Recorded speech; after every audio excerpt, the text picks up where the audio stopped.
ಸ್ನೇಹಿತರೆ, ಮೀಡಿಯಾ ಮಾಸ್ಟರ್ಸ್ಗೆ ಸ್ವಾಗತ ಸುಸ್ವಾಗತ. ಗೆಳೆಯರೆ, ತಾಳ್ಮೆಗೆ ಕೂಡ ಒಂದು ಮಿತಿ ಇರುತ್ತೆ. ಅದು ದಾಟಿದ ನಂತರ ಅಲ್ಲಿ ನಡೆಯೋದು ಅಲ್ಲೋಲ ಕಲ್ಲೋಲ. ಈಗ ಗಾಜಾ ಪಟ್ಟಿಯಲ್ಲಿ ಅದೇ ಆಗ್ತಾ ಇದೆ. ಹಾಗಂತ ಗಾಜಾದಲ್ಲಿ ಪ್ಯಾಲೆಸ್ತೀನಿಯರ ಮೇಲೆ, ಹಮಾಸ್ ಉಗ್ರರ ಮೇಲೆ ಇಸ್ರೇಲ್ ಹಾಗೂ ಅಮೆರಿಕಾಗಳು ದಾಳಿ ಮಾಡ್ತಾ ಇವೆ ಅಂತಲ್ಲ. ಒಂದ್ ಕಡೆ ಅದು ಆಗ್ತಲೇ ಇದೆ. ಆದ್ರೆ ಈಗ ಪ್ಯಾಲೆಸ್ತೀನಿಯರೇ ಹಮಾಸ್ ವಿರುದ್ಧ ತಿರುಗಿ ಬಿದ್ದಿದ್ದಾರೆ. ಇದೆಲ್ಲ ಸಾಕು, ಇಲ್ಲಿಗೆ ನಿಲ್ಲಿಸ್ಬಿಡಿ, ಮೊದಲು ನೀವಿಲ್ಲಿಂದ ಎದ್ದು ಹೋಗಿ, ನಮ್ಮ ಹಣೆ ಬರ ಏನೋ ನಾವು ಅನುಭವಿಸ್ತೀವಿ, ನಿಮ್ಮ ಸಹವಾಸ ನಮಗೆ ಸಾಕು ಅಂತ ಅಲ್ಲಿನ ಜನ ಹಮಾಸ್ಗೆ ಹೇಳ್ತಾ ಇದ್ದಾರೆ. ಈ ಮೂಲಕ 2007ರಿಂದ ಗಾಜಾ ಪಟ್ಟಿಯಲ್ಲಿ ರಾಜಕೀಯವಾಗಿ ಬೇರೂರಿದ್ದ ಹಮಾಸ್ ಪಡೆಗಳಿಗೆ ಈಗ ಜನರ ವಿರೋಧ ಎದುರಾಗ್ತಾ ಇದೆ. ಹಾಗಾದ್ರೆ ಏನಿದು ಪ್ಯಾಲೆಸ್ತೀನ್ ವರ್ಸಸ್ ಹಮಾಸ್? ಇಲ್ಲಿ ಹಮಾಸ್ ಉಗ್ರರ ವಿರುದ್ಧ ಜನ ತಿರುಗಿ ಬೀಳ್ತಾ ಇರೋದು ಯಾಕೆ? ಈ ಘಟನೆ ಗಾಜಾದಲ್ಲಿನ ಮಾರಣ ಹೋಮವನ್ನು ನಿಲ್ಲಿಸುತ್ತಾ ಅನ್ನೋದ್ರ ಬಗ್ಗೆ ಒಂದಷ್ಟು ಮಾಹಿತಿಯನ್ನ ನಾವಿಲ್ಲಿ ನೋಡೋಣ.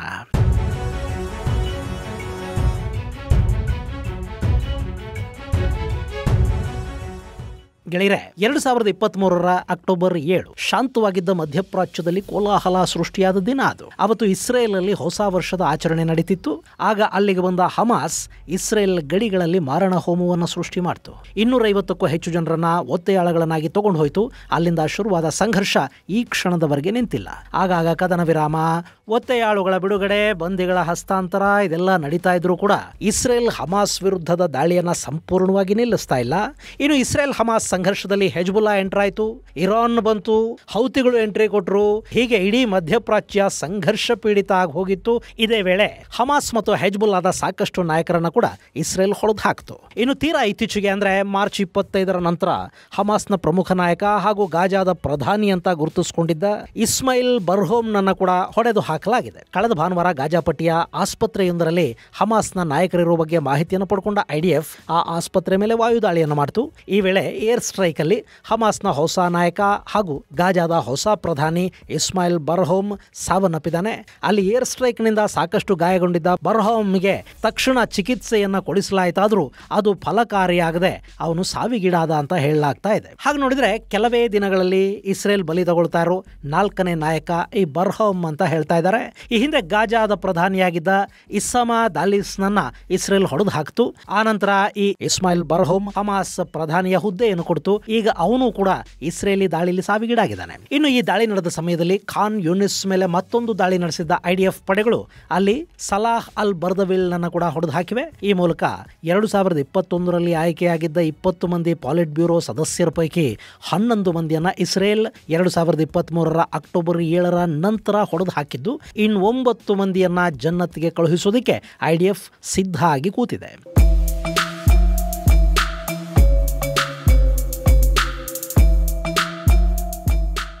ಗೆಳೆಯರೆ, ಇಲ್ಲಿ ಹಮಾಸ್ನ ಹಿಡಿತದಲ್ಲಿ ಇನ್ನೂ 59 ಮಂದಿ ಒತ್ತೆಯಾಳುಗಳಿದ್ದಾರೆ ಅಂತ ಹೇಳ್ತಾ ಇದ್ದಾರೆ.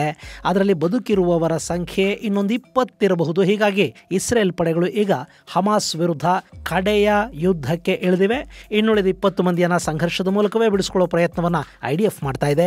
ಈ ಮೂಲಕ ಹಮಾಸ್ನ ಸರ್ವನಾಶವನ್ನ ಇಲ್ಲಿ ಇಸ್ರೇಲ್ ಬಯಸ್ತಾ ಇದ್ದಂತಿದೆ. ಇನ್ನು ಇಲ್ಲಿ ರೋಗಿ ಬಯಸಿದ್ದು ಬಿರಿಯಾನಿ, ಹಕೀಮಾ ಹೇಳಿದ್ದು ಬಿರಿಯಾನಿ ಅನ್ನೋ ಹಾಗೆ ಹಮಾಸ್ನ ಸಂಪೂರ್ಣವಾಗಿ ಮುಗಿಸಿ ಬಿಡಬೇಕು ಅನ್ನೋ ಇಸ್ರೇಲ್ನ ಪ್ರಯತ್ನಕ್ಕೆ ಈಗ ಗಾಜಾ ಪಟ್ಟಿಯಲ್ಲಿನ ಅಮಾಯಕ ಪ್ಯಾಲೆಸ್ತೀನಿಯರು ಕೂಡ ಓಕೆ ಅನ್ನೋದಕ್ಕೆ ಶುರು ಮಾಡಿದ್ದಾರೆ. ಹಮಾಸ್ ಅನ್ನ ವಿರೋಧ ಮಾಡ್ತಾ ಇರೋ ಪ್ಯಾಲೆಸ್ತೀನಿ ನಾಯಕರು ತಮ್ಮ ಇವತ್ತಿನ ಪರಿಸ್ಥಿತಿಗೆ, ಗಾಜಾದ ನಿರ್ನಾಮಕ್ಕೆ ಈ ಹಮಾಸೆ ಕಾರಣ ಅಂತ ಹೇಳೋದಕ್ಕೆ ಶುರು ಮಾಡಿದ್ದಾರೆ. ಇದು ಈಗ ಗಾಜಾ ಪಟ್ಟಿಯಲ್ಲಿ ಹಮಾಸ್ ಹಾಗೂ ಇಸ್ರೇಲ್ ಸಂಘರ್ಷದ ಜೊತೆಗೆ ಪ್ಯಾಲೆಸ್ತೀನ್ ಹಾಗೂ ಹಮಾಸ್ ನಡುವಿನ ಸಂಘರ್ಷಕ್ಕೆ ಕೂಡ ಕಾರಣ ಆಗ್ತಾ ಇದೆ. ಇಲ್ಲಿ ಹಮಾಸ್ ರಾಜಕೀಯ ಹಿಡಿತವನ್ನು ಹೊಂದಿದೆ. ಹಮಾಸ್ನ ಪೊಲೀಸರು ಗಾಜಾದಲ್ಲಿದ್ದಾರೆ. ಇಷ್ಟಾದರೂ ಕೂಡ ಪ್ಯಾಲೆಸ್ತೀನಿ ನಾಗರಿಕರು ಹಮಾಸ್ ವಿರುದ್ಧ ತಿರುಗಿ ಬಿದ್ದಿದ್ದು, ಇಲ್ಲಿಂದ ಮೊದಲು ನೀವು ತೊಲಗಿ ಅನ್ನೋ ಮಾತುಗಳನ್ನ ಹಮಾಸ್ ಉಗ್ರರಿಗೆ ಹೇಳ್ತಾ ಇದ್ದಾರೆ. ಇಲ್ಲಿ ಪ್ಯಾಲೆಸ್ತೀನಿಯರು ಹಮಾಸ್ ಪಡೆಗಳನ್ನು ಇಷ್ಟೊಂದು ವಿರೋಧಿಸ್ತಾ ಇರೋದು ಯಾಕೆ ಅನ್ನೋದನ್ನ ನೋಡಿದ್ರೆ ಮೊದಲಿಗೆ ನಮಗಲ್ಲಿ ಕಾಣೋದು ಇಸ್ರೇಲ್ ನಡೆಸ್ತಾ ಇರೋ ದಾಳಿಯ ತೀವ್ರತೆ. ಗೆಳೆಯರೆ, ಈ ಹಮಾಸ್ ಅನ್ನೋದಿದೆ ನೋಡಿ, ಇದು ಸೈನ್ಯಕ್ಕೆ ಸೈನ್ಯ ಅಲ್ಲ, ಉಗ್ರವಾದಿಗಳಿಗೆ ಪೂರ್ತಿ ಉಗ್ರವಾದಿಗಳ ಥರಾನೂ ಅಲ್ಲ, ಹೋಗ್ಲಿ ರಾಜಕೀಯ ಪಕ್ಷನ ಅಂದ್ರೆ ಅದು ಕೂಡ ಅಲ್ಲ. ಗಾಜಾದ ಆಳ್ವಿಕೆ ನಮ್ಮ ಕೈಯಲ್ಲಿದೆ ಅಂತ ಹೇಳ್ಕೋತಾರೆ, ನಮ್ಮದೇ ಆದ ಸೈನ್ಯ ಇದೆ ಅಂತ ಹೇಳ್ತಾರೆ. ಆದರೆ ಆ ಸೈನ್ಯ ಯಾವ ಯುದ್ಧ ನೀತಿಗಳನ್ನು ಪಾಲನೆ ಮಾಡೋದಿಲ್ಲ. ಅವರು ಅಪ್ಪಟ ಭಯೋತ್ಪಾದಕರ ಥರ ವರ್ತಿಸ್ತಾರೆ. ಸೇನಾ ನಿಯಮಗಳ ಪ್ರಕಾರ ನಾಗರಿಕ ವಸತಿಗಳನ್ನ, ಅಮಾಯಕ ಜನರನ್ನ ಮಾನವ ಶೀಲ್ಡ್ಗಳ ಹಾಗೆ ಬಳಸ್ಕೋಬಾರ್ದು. ಆದರೆ ಗಾಜಾದಲ್ಲಿ ಹಮಾಸ್ ಮಾಡ್ತಾ ಇರೋದು ಅದೇ ಕೆಲಸವನ್ನ. ಅವರ ಆಯುಧಾಗಾರಗಳೆಲ್ಲ ಜನನಿಬಿಡ ಪ್ರದೇಶಗಳಲ್ಲಿ, ಜನರ ಮನೆಗಳ ಕೆಳಗಿನ ಬಂಕರ್ಗಳಲ್ಲಿ ಅಡಗಿಸಲಾಗಿದೆ. ಆಸ್ಪತ್ರೆಗಳು, ಶಾಲೆಗಳು ಸೇನಾ ನೆಲೆಗಳ ತರ ಕೆಲಸ ಮಾಡ್ತಾ ಇವೆ.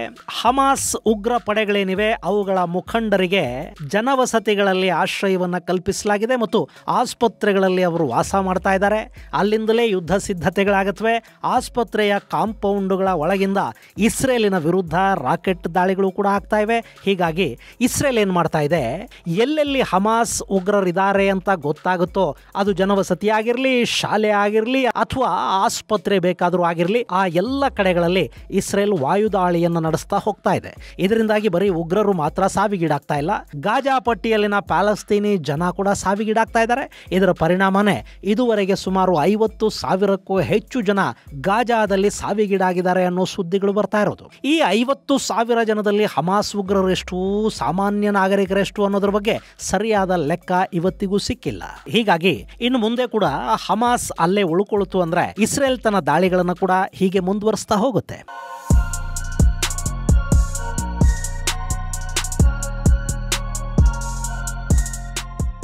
ಇನ್ನು ಇಸ್ರೇಲ್ ಅಲ್ಲಿ ಹೇಳ್ತಾ ಇರೋದಾದ್ರೂ ಏನು, ಸಂಪೂರ್ಣವಾಗಿ ಹಮಾಸ್ ಗಾಜಾದಿಂದ ಎದ್ದು ಹೋಗಬೇಕು, ಹಮಾಸ್ ತನ್ನ ದಾಳಿಯನ್ನ ನಿಲ್ಲಿಸಬೇಕು ಮತ್ತು ಒತ್ತೆಯಾಳುಗಳನ್ನ ಬೇಷರತ್ತಾಗಿ ಬಿಡುಗಡೆ ಮಾಡಬೇಕು. ಗಾಜಾ ಪಟ್ಟಿಯ ಆಡಳಿತದ ಅಧಿಕಾರ ಏನು ಹಮಾಸ್ನ ಕೈಯಲ್ಲಿದೆ ಅದನ್ನ ಫತಾಗೆ ಅಂದ್ರೆ ವೆಸ್ಟ್ ಬ್ಯಾಂಕ್ ಅನ್ನ ಈಗ ಆಳ್ತಾ ಇರೋ ಪ್ಯಾಲೆಸ್ತೀನಿ ರಾಜಕೀಯ ಸಂಘಟನೆ ಇದೆಯಲ್ಲ, ಆ ಫತಾಗೆ ಅಧಿಕಾರವನ್ನ ಹಸ್ತಾಂತರ ಮಾಡಿ ಹಮಾಸ್ ಹೊರಟು ಹೋಗಬೇಕು ಅಂತ ಇಸ್ರೇಲ್ ಹೇಳ್ತಾ ಇದೆ. ಗೆಳೆಯರೆ, ಇಲ್ಲಿ ಹಮಾಸ್ ಬರೋದಕ್ಕೆ ಮೊದಲು ಈ ಗಾಜಾ ಪಟ್ಟಿಯನ್ನ ಆಳ್ತಾ ಇದ್ದದ್ದು ಇದೇ ಫತಾ ಸಂಘಟನೆ. ಆದ್ರೆ ಹಮಾಸ್ ಇಲ್ಲಿಗೆ ಕಾಲಿಡ್ತು ನೋಡಿ. ಅದಾದ ನಂತರ ಫತಾಹ್ ರಾಜಕೀಯ ಸಂಘಟನೆಗೆ ಸೇರಿದ್ದ ಸಾಕಷ್ಟು ಪ್ಯಾಲೆಸ್ತೀನಿ ನಾಯಕರನ್ನ ಅವರು ಸಾರ್ವಜನಿಕವಾಗಿ ಕೊಂದು ಹಾಕಿದ್ರು. ಕೆಲವರನ್ನ ಗುಂಡಿಟ್ಟು ಕೊಂದ್ರು, ಮತ್ತೆ ಕೆಲವರನ್ನ ನೇಣಿಗೆ ಹಾಕಿ ಕೊಂದ್ರು. ಒಟ್ಟು ಗಾಜಾದಲ್ಲಿ ಫತಾ ನಾಯಕರನ್ನ ನಿರ್ನಾಮ ಮಾಡಿ ಅವರ ಹೆಣಗಳ ಮೇಲೆ ಈ ಹಮಾಸ್ ಅನ್ನೋದು ಅಲ್ಲಿ ಅಧಿಕಾರವನ್ನ ತನ್ನ ಕೈಗೆ ತಗೊಳ್ತು. ಹಮಾಸ್ ಅಲ್ಲಿಗೆ ಬಂದ ನಂತರ ಇಸ್ರೇಲ್ ಹಾಗೂ ಗಾಜಾ ಪಟ್ಟಿಯ ನಡುವಿನ ಸಂಘರ್ಷ ಕೂಡ ಹೆಚ್ಚಾಗ್ತಾ ಹೋಯ್ತು. ಫತಾ ಇಲ್ಲಿ ಆಳ್ವಿಕೆ ಮಾಡ್ತಿದ್ದ ದಿನಗಳಲ್ಲಿ ಯಾವ ಮಟ್ಟದ ಸಂಘರ್ಷ ಇತ್ತೋ ಅದರ 100 ಪಟ್ಟು ಈಗ ಸಂಘರ್ಷ ಹೆಚ್ಚಾಗಿದೆ. ಜೊತೆಗೆ ಅಕ್ಟೋಬರ್ 7ರ ಘಟನೆಯ ನಂತರ ಇಸ್ರೇಲ್ ತನ್ನ ಗಡಿಗಳನ್ನು ಮುಚ್ಚಿದೆ. ಹೀಗಾಗಿ ಗಾಜಾ ಪಟ್ಟಿಯಲ್ಲಿ ವಾಸ ಮಾಡ್ತಾ ಇರೋ ಪ್ಯಾಲೆಸ್ತೀನಿಯರೇನಿದ್ದಾರೆ ಅವರಿಗೆ ಉದ್ಯೋಗಗಳು ಕೂಡ ಸಿಗ್ತಾ ಇಲ್ಲ. ಈ ಹಿಂದೆ ಇದೇ ಜನ ಇಸ್ರೇಲ್ಗೆ ಬರ್ತಾ ಇದ್ರು, ಅಲ್ಲಿನ ಕಟ್ಟಡ ನಿರ್ಮಾಣ ಕಾಮಗಾರಿಯಲ್ಲಿ ಇವರು ತೊಡಗಿಸ್ಕೊಳ್ತಾ ಇದ್ರು, ಒಂದಿಷ್ಟು ಸಂಪಾದನೆ ಮಾಡ್ತಾ ಇದ್ರು, ಬದುಕುಗಳನ್ನ ಕಟ್ಕೋತಾ ಇದ್ರು. ಆದ್ರೆ ಅಕ್ಟೋಬರ್ 7ರ ದಾಳಿಯ ನಂತರದ ದಿನಗಳಿವೆಯಲ್ಲ, ಇವು ಅಲ್ಲಿನ ಪ್ಯಾಲೆಸ್ತೀನಿ ಜನರ ಪಾಲಿಗೆ ಅಕ್ಷರಶಃ ನರಕ ಸದೃಶ ಆಗ್ತಾ ಇವೆ. ಅವತ್ತೇನೋ ಹಮಾಸ್ನ ಮಾತು ಕೇಳಕೊಂಡು ಇಸ್ರೇಲ್ ಮೇಲೊಂದು ದಾಳಿ ಮಾಡಿ ಒಂದಷ್ಟು ಯಹೂದ್ಯರನ್ನ ಕೊಂದು ಪ್ರತೀಕಾರವನ್ನ ಹೇಳಿಬಿಡುವ ಹುಮ್ಮಸ್ಸಲ್ಲಿದ್ದ ಗಾಜಾದ ಪ್ಯಾಲೆಸ್ತೀನಿ ನಾಗರಿಕರೇನಿದ್ರು ಅವರು ಇವತ್ತು ಈ ಹಮಾಸ್ ಇಲ್ಲಿಂದ ಎದ್ದು ಹೋದರೆ ಸಾಕು, ನಮ್ಮ ಬದುಕುಗಳಾದರೂ ನಮಗೆ ಸಿಗುತ್ತವೆ ಅನ್ನೋ ಮಟ್ಟಕ್ಕೆ ಯೋಚನೆ ಮಾಡೋದಕ್ಕೆ ಶುರು ಮಾಡಿದ್ದಾರೆ. ಇದರ ಜೊತೆಗೆ ಪ್ಯಾಲೆಸ್ತೀನಿ ನಾಗರಿಕರಿಗೆ ಜಾಗತಿಕವಾಗಿ ಸಿಗ್ತಾ ಇದ್ದ ಒಂದಷ್ಟು ನೆರವಿತ್ತಲ್ಲ, ಅದು ಕೂಡ ಈಗೀಗ ನಿಂತು ಹೋಗಿದೆ. ಈ ಹಿಂದೆ ಜೋರ್ಡಾನ್, ಸೌದಿ, UAE, ಈಜಿಪ್ಟ್ ಸೇರಿದ ಹಾಗೆ ಸಾಕಷ್ಟು ದೇಶಗಳಿಂದ ಗಾಜಾ ಪಟ್ಟಿಗೆ ನೆರವು ಹರಿದು ಬರ್ತಾ ಇತ್ತು. ಅಮೆರಿಕ ಕೂಡ ಒಂದಷ್ಟು ಸಹಾಯವನ್ನು ಮಾಡ್ತಾ ಇತ್ತು. ಆದ್ರೆ ಈಗೇನಾಗಿದೆ ಅಂದ್ರೆ ಇಸ್ರೇಲ್ ಗಾಜಾಗೆ ಬರೋ ಎಲ್ಲ ದಾರಿಗಳನ್ನ ಮುಚ್ಚಿ ಅಲ್ಲಿ ಯಾವ ನೆರವು ಬಾರದ ಹಾಗೆ ತಡೀತಿದೆ ಅನ್ನೋದು ಒಂದಾದ್ರೆ, ಎರಡನೇದು ಪ್ಯಾಲೆಸ್ತೀನಿಯರಿಗೆ ಸಹಾಯ ಮಾಡಬೇಕು ಅನ್ನೋ ಬಯಕೆ ಇದ್ರೂ ಕೂಡ ಇಲ್ಲಿನ ಮುಸ್ಲಿಂ ದೇಶಗಳು ಹಮಾಸ್ನ ಕಾರಣಕ್ಕೆ ಈಗ ನೆರವನ್ನು ನಿಲ್ಲಿಸಿವೆ. ಇದು ಕೂಡ ಪ್ಯಾಲೆಸ್ತೀನಿಯರಿಗೆ ಬಹುದೊಡ್ಡ ಹಿನ್ನಡೆ ಅಂತ ಅನ್ನಿಸ್ಕೊಳ್ತಾ ಇದೆ.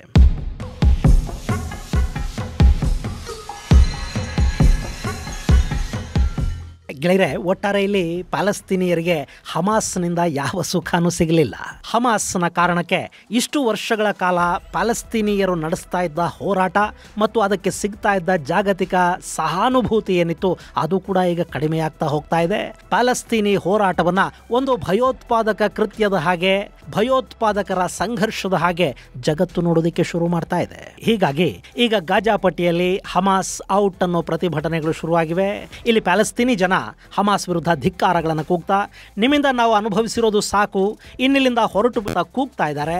ಈ ಬಗ್ಗೆ ಒಂದಷ್ಟು ವಿಡಿಯೋಗಳು ಕೂಡ ವೈರಲ್ ಆಗ್ತಾ ಇವೆ. ಆ ಖುದಾ ಕಣ್ಣು ಬಿಟ್ಟು ಹಮಾಸ್ ಅಲ್ಲಿಂದ ಹೊರಗೆ ಹೋದ್ರೆ ಅಟ್ಲೀಸ್ಟ್ ಈಗುಳಿದ ಪ್ಯಾಲೆಸ್ತೀನಿ ಜನ ಆದರೂ ಒಂದು ಸ್ವಲ್ಪ ಮಟ್ಟಿಗಲ್ಲಿ ನೆಮ್ಮದಿಯಿಂದ ಬದುಕೋದಿಕ್ಕೆ ಸಾಧ್ಯ ಆಗುತ್ತೆ. ಇಲ್ಲಿವರೆಗೆ ಗಾಜಾದ 9 ಕಡೆಗಳಲ್ಲಿ ಹಮಾಸ್ ವಿರುದ್ಧದ ರ್ಯಾಲಿಗಳು ನಡೆದ ಬಗ್ಗೆ ಮಾಹಿತಿ ಹೊರಬೀಳ್ತಾ ಇದೆ. ಇನ್ನು ಈಗ ಎಕ್ಸ್ ಅಲ್ಲಿ ಕೂಡ ಸಾಕಷ್ಟು ಜನ ಈ ಬಗ್ಗೆ ಪೋಸ್ಟ್ಗಳನ್ನ ಹಾಕೊಳ್ತಾ ಇದ್ದಾರೆ. ಒಟ್ಟಾರೆ ಪ್ಯಾಲೆಸ್ತೀನ್ ಪ್ಯಾಲೆಸ್ತೀನಿಯರು ಹಮಾಸ್ನಿಂದ ಬಿಡುಗಡೆಯನ್ನ ಬಯಸ್ತಾ ಇರೋ ಹಾಗೆ ಅಲ್ಲಿನ ವಾತಾವರಣ ಕಾಣ್ತಾ ಇದೆ. ಗೆಳೆಯರೆ, ಯಾವುದೇ ಯುದ್ಧ ಕೂಡ ಸಾಮಾನ್ಯರ ಹಸಿವಿನ ಮೇಲೆ ನಿಂತಿರುತ್ತೆ. ಎಲ್ಲಿವರೆಗೆ ಸಂಘರ್ಷಕ್ಕೆ ಅಲ್ಲಿನ ಜನ ಬೆಂಬಲವಾಗಿ ನಿಂತುಕೊಳ್ತಾರೋ ಅಲ್ಲಿವರೆಗೆ ಮಾತ್ರ ಆ ದೇಶ ಅಥವಾ ಆ ನೆಲ ಶಕ್ತಿಯುತವಾಗಿ ಹೋರಾಡೋದಕ್ಕೆ ಸಾಧ್ಯ ಆಗುತ್ತೆ. ಹಾಗಲ್ಲದೆ ಜನಾನೇ ದಂಗೆದ್ರೆ ಸರ್ಕಾರಗಳನ್ನು ಕೆಡವಿ ಆ ಯುದ್ಧಗಳನ್ನು ಆ ಸಂಘರ್ಷವನ್ನು ಕೊನೆಗಾಣಿಸ್ತಾರೆ. ಈಗ ಗಾಜಾದಲ್ಲಿ ಆಗ್ತಾ ಇರೋದು ಅದೇನೆ. ಹಮಾಸ್ ಈ ಯುದ್ಧವನ್ನು ನಿಲ್ಲಿಸಿ ಗಾಜಾದ ಮರು ನಿರ್ಮಾಣಕ್ಕೆ ಮುಂದಾಗಬಹುದು ಅನ್ನೋ ಆಶಾಕಿರಣ ಈಗ ಅಳಿದು ಹೋಗ್ತಾ ಇದೆ. ಹಮಾಸ್ ಯಾವುದೇ ಕಾರಣಕ್ಕೂ ಇಲ್ಲಿ ಶಾಂತಿಯನ್ನ ಬಯಸೋದಿಲ್ಲ, ಗಾಜಾ ಪಟ್ಟಿ ನೆಮ್ಮದಿಯಾಗಿರೋದಕ್ಕೆ ಅವರು ಬಿಡೋದಿಲ್ಲ ಅನ್ನೋದು ಅಲ್ಲಿನ ಜನಕ್ಕೆ ಅರ್ಥವಾಗ್ತಾ ಇದ್ದಂತಿದೆ. ಈಗಾಗಲೇ ಈಜಿಪ್ಟ್ 5 ಲಕ್ಷ ಪ್ಯಾಲೆಸ್ತೀನಿಯರಿಗೆ ಸನೈ ಪ್ರದೇಶದಲ್ಲಿ ಜಾಗ ಕೊಡೋದಕ್ಕೆ ಮುಂದಾಗಿದೆ. ಇನ್ನು ಸೋಮಾಲಿ ಲ್ಯಾಂಡಲ್ಲಿ ಕೂಡ ಒಂದಷ್ಟು ಜನರನ್ನು ಇಡೋದಕ್ಕೆ ಅಮೆರಿಕ ಪ್ಲಾನ್ ಮಾಡಿದೆ. ಹೀಗೆ ಗಾಜಾ ಪಟ್ಟಿಯಿಂದ ಬೇರೆ ಬೇರೆ ಕಡೆಗಳಿಗೆ ಪ್ಯಾಲೆಸ್ತೀನಿಯರನ್ನ ಕಳುಹಿಸಿಕೊಟ್ರೆ ಅಲ್ಲಿಗೆ ಅವರು ತಮ್ಮ ನೆಲವನ್ನು ಕೂಡ ಕಳ್ಕೋಬೇಕಾಗತ್ತೆ. ಪ್ರತ್ಯೇಕ ಪ್ಯಾಲೆಸ್ತೀನ್ ರಚನೆ ಅನ್ನೋದು ಅವರ ಪಾಲಿಗೆ ಕನಸಿನಂತಾಗಿಬಿಡುತ್ತೆ. ಇದು ಗೊತ್ತಿರೋದ್ರಿಂದಲೇ ಪ್ಯಾಲೆಸ್ತೀನಿಯರು ಈಗ ಯುದ್ಧಕ್ಕೆ ಪೂರ್ಣ ವಿರಾಮ ಹಾಕಿ ಇಸ್ರೇಲ್ ಜೊತೆ ಮಾತುಕತೆಗಳು, ಸಂಧಾನದ ಮೂಲಕ ಸಮಸ್ಯೆಯನ್ನು ಬಗೆಹರಿಸ್ಕೊಳ್ಳೋದಕ್ಕೆ ಪ್ರಯತ್ನಗಳನ್ನು ಆರಂಭ ಮಾಡೋ ಮನಸ್ಸು ಮಾಡ್ತಾ ಇದ್ದಾರೆ. ಇದೇ ಬುದ್ಧಿಯಲ್ಲವೇ ಅವತ್ತಿರಬೇಕಾಗಿದ್ದದ್ದು. ನಿಮಗೆ ಗೊತ್ತಿರಲಿ, ಯಾಸರ್ ಅರಾಫತ್ ಕಾಲದಲ್ಲಿ ಕೂಡ ಸಾಕಷ್ಟು ಬಾರಿ ಶಾಂತಿಯ ಮಾತುಕತೆಗಳಾಗಿ ಪ್ಯಾಲೆಸ್ತೀನ್ ಪ್ರತ್ಯೇಕ ದೇಶದ ರಚನೆಯವರೆಗೆ ಬಂದಿದ್ದ ಈ ಮಾತುಕತೆಗಳು ಇದೇ ಉಗ್ರರ ಕಾರಣದಿಂದ ಹಳ್ಳ ಹಿಡಿದು ಹೋದವು. ಈಗ ಕೂಡ ಹಮಾಸ್ ಅನ್ನೋ ಸಂಘಟನೆ ಪ್ಯಾಲೆಸ್ತೀನ್ ರಚನೆಯ ಕನಸನ್ನು ಮತ್ತಷ್ಟು ಮುಂದೂಡೋ ಹಾಗೆ ಮಾಡಿದೆ.